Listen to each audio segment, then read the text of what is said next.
Several years ago, I facilitated an open enrollment creative thinking workshop for about 25 people from several companies.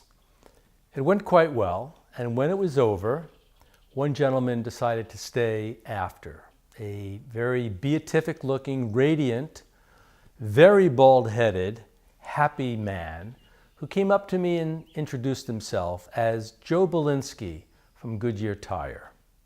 He said to me, "This really made a difference in my personal life. I got a lot of value from this session. I would like to bring you into Goodyear Tire, into the R&D division. We need this kind of thing." I said, "Great." We exchanged business cards. Let's see what happens. 6 months pass, and he calls me. And I'm going, yeah, finally, good. This is going to work. He says, "My name is Joe Belinski. I remember you, Joe Belinski." I said, "Joe, is it time?" He said, "Well, actually, Mitch, we're going through some changes. We're going through some reorg. It's not really the right time. I'm going to continue to see if I can interest people in this. I'll get back to you as soon as I have something else to say." I said, "Great. Whenever you call, I'll be happy to talk to you." 1 year passes. He calls. I feel the call. Is it time? "Well, we had some change of personnel. We had some budget shrunk. It's not quite the time. But I really remember that amazing creative thinking training. I really want to bring you into Goodyear. The time isn't quite right." 5 more years pass for a total of 7 years. He calls once a year. It has become an inside joke in our office. Joe Belinski on line 2. And every year it's the same story. It's not the time. Things have changed. It's not quite right. I remember. I love this. I can't wait till we do this. 7 years, almost a biblical cycle of like locusts or whatever. In the 7th year he calls. And by this time I'm like, whatever. He says, "Mitch, guess what?"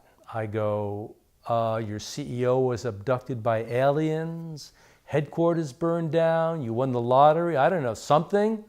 He goes, "No, it's the time." I went, "It's the time?" He goes, "Yes, it's the time to bring you guys in. We're ready." Wow. And it was the time. We did the paperwork, we did our due diligence, and 3 months later we were in there working with 140 of the R&D engineers for a course of 2 years in some very interesting work to help them change the way in which they were inventing tires in the world. But it took 7 years to get there. 7 years. So what I get from that, and what I invite you to consider for yourself, is that sometimes things don't happen overnight.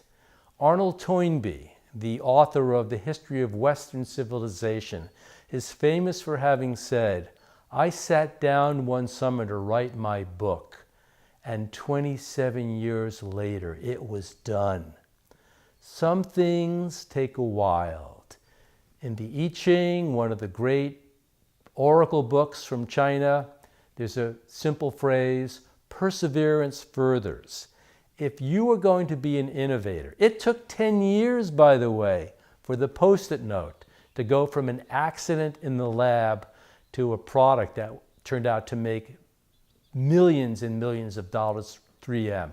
It took 60 years for the ballpoint pen to go from its first prototype to an actual product. So whatever you are doing, whatever you are aspiring to create, whatever you are inventing, whatever business is going slower than you imagine, remember Joe Belinski. Remember that some things take a while, and don't give up.